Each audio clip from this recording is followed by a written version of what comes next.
இப்போ ஒரு சகோதரி பிரார்த்தனை பண்ணுறாங்க. அவங்க எப்படி பண்ணுறாங்கன்னு பாருங்களேன். எடுத்த உடனே அப்பா அப்பா அப்பா அப்படின்னு கூப்பிடுவாங்க சில பேர். அப்பா அப்பா அப்படின்னுவாங்க. ஏதோ ஒன்று கீழே விழுந்துட்டா அது தூக்கி பிடிக்கணும், அது தாங்கி பிடிக்கணும், அது விழாமல் பிடிக்கணும் அப்படின்னு நம்ம எப்படி நம்ம அந்த வார்த்தைகளை உபயோகப்படுறோமோ அந்த மாதிரி இந்த பிள்ளை எப்படி சொல்கிறாங்கன்னு பாருங்களேன். விஷயத்தை கேளு. நான் போயிருந்தேன்லப்பா.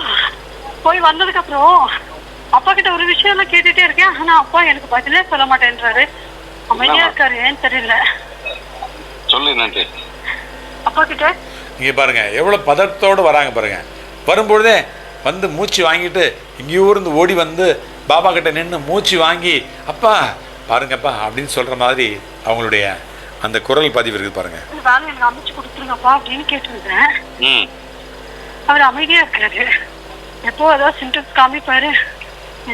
மூச்சு வாங்குது, நடந்து போயிட்டு இருக்கியா? ஆமா, சரி. அதுதான் மூச்சு இழுக்குது. சரி சரி. ஏன் அப்பா அமைதியா இருக்காருன்னு தெரியல. அப்பாவை நம்பித்தான் நான் வாழ்க்கையே நடத்திட்டு இருக்கேன். அவர்கிட்ட வேலைக்கு எழுதவே போயிருந்தேன். நல்லா அமைச்சு கொடுப்பாரு, கவலைப்படாது. அமைதியா இருக்காரு. பிடிக்கலையா இல்ல தப்பா ஏதாவது பண்ணிட்டேனான்னு தெரியல. அப்படிலாம் ஒண்ணும் இல்லை, நல்லபடியா நடக்கும், நல்லபடியா செய்யும். அப்பா கூடவே இருப்பாரு, உனக்கு நல்லது செஞ்சு கொடுப்பாரு.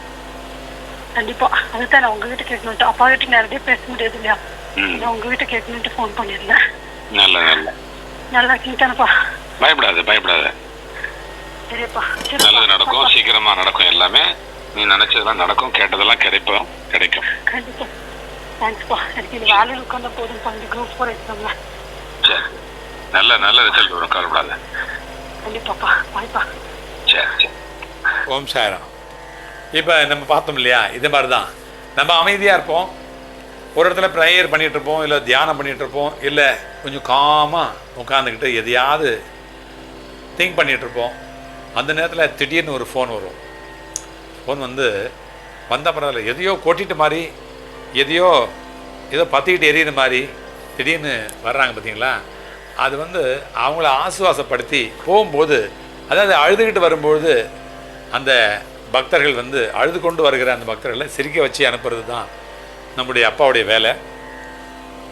அந்த வேலையை அவருடைய சேவகனாக நானும் அதை சிறமேற்கொண்டு செஞ்சுக்கிட்டு வர்றேன். கண்டிப்பாக அழுதுகிண்டு வர அந்த சகோதர சகோதரிகளை சிரிக்க வச்சு அனுப்பக்கூடிய அந்த தகுதியும் அந்த திறமையும் அந்த சந்தர்ப்பத்தையும் அப்பா நமக்கு கொடுத்துருக்கிறாரு.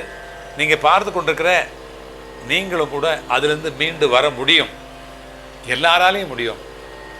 ரொம்ப 8 திசை எல்லாரும் சொல்லுவாங்க. கிழக்கு, மேற்கு, வடக்கு, தெற்கு, வடகிழக்கு, தென்கிழக்கு, வடமேற்கு, இப்படிலாம் சொல்கிறோம் இல்லையா. இது மட்டும் இல்லை, மேலே கீழையும் சேர்த்து 10 திசை, 10 திசையும் சேர்த்து அம்புகளாக குத்திக்கிட்டு இருக்கோம். அம்புகளாக குத்தும். எல்லா பிரச்சனையும் என்னை தேடி தேடி வருது, பிரச்சனையெல்லாம் என்னை மட்டும் தேடி வருதே அப்படின்னு சொல்லிட்டு நிறைய பேர் நினைக்கிறாங்க. எல்லாருக்கும் அப்படி தான். நானும் அதை அனுபவிச்சுக்கிட்டு தான் இருக்கிறேன். இருந்தாலும் கூட அதுலேருந்து நம்ம எப்படி மீண்டு வரணும், எப்படி அதை தப்பிச்சுக்கிறது, ஒரு மழையிலேருந்து நம்ம எப்படி தப்பிக்கிறது, வெயிலேருந்து நம்ம எப்படி தப்பிக்கிறது அப்படின்னு ஆரம்பத்தில் நம்ம நினச்சிக்கிட்ட, அதை தெரிஞ்சுக்கிட்ட நாம் இந்த பிரச்சனைகள்லேருந்து எப்படி மீண்டு வர்றது அப்படிங்கிறதையும் நம்ம தெரிஞ்சுக்கணும். முதல்ல பிரச்சனை இல்லாமல் நம்ம வாழ்கிறதுக்கு முயற்சி பண்ணணும். எங்கேயுமே பிரச்சனை இல்லாமல், யார் கூடயும் மனஸ்தாபம் இல்லாமல், யார் கூடயும் சண்டை இல்லாமல், சச்சரவு இல்லாமல், எதிரியை நம்மளே உருவாக்கிக்காமல் வாழ்கிறதுக்கு நம்ம முயற்சி பண்ணணும். அந்த சந்தர்ப்பத்தை நாம் தான் உருவாக்கிக்கணும். நம்ம தலையெழுத்து நம்ம தான் எழுதுகிறோம். கடவுள் எழுதுறாரு அப்படின்னு சொல்லுவாங்க. கடவுள் எழுதலை. கடவுள் நமக்கு ஒரு சந்தர்ப்பத்தை, ஒரு ஆடுகளத்தை, ஒரு வெற்றி பெறக்கூடிய ஒரு நல்ல நிலையை அந்த ஆட்டக்களத்தில் கொண்டு நிறுத்துவார். நம்மளை அந்த வாய்ப்பை மட்டும்தான் அவர் தராரு. அந்த இடத்துல நம்மளை பிறக்க வச்சிருக்கிறார். இந்த மாதிரி ஒரு ஆடுகளத்தில் நம்மளை பிறக்க வச்சிருக்கிற கடவுள் அவரே எல்லாத்தையும் செய்ய மாட்டார். நமக்கு கடமை இருக்குது. நம்ம இந்த ஆட்டத்தை, இந்த வாழ்க்கை அப்படிங்கிற இந்த துன்பக்கடலில், இந்த கடலில், மிகப்பெரிய சம்சாரம் என்கின்ற இந்த சாகரத்தில் எதிர்நீச்சல் போட்டு கரை சேர வேண்டியது தான் நம்முடைய வேலை. அதனால் இந்த மாதிரி எதிரிகளை நாம் உருவாக்கிக்கூடாது. இந்த மாதிரி நிறைய நல்லபடியாக சக்ஸஸ்ஃபுல்லாக வாழ்கிறதுக்கு இந்த அப்பாவுடைய துணை நேர்மையோடும் அதே நேரத்தில் திறமையோடும் வாழக்கூடிய அந்த கலை தான் வாழுகின்ற கலை, வாழும் கலை. அதை தெரிஞ்சுக்கிறதுக்கு தான் அப்பா சொல்லிக்கிறாரு 2 வார்த்தை. ஒன்று நம்பிக்கை, இன்னொன்று பொறுமை.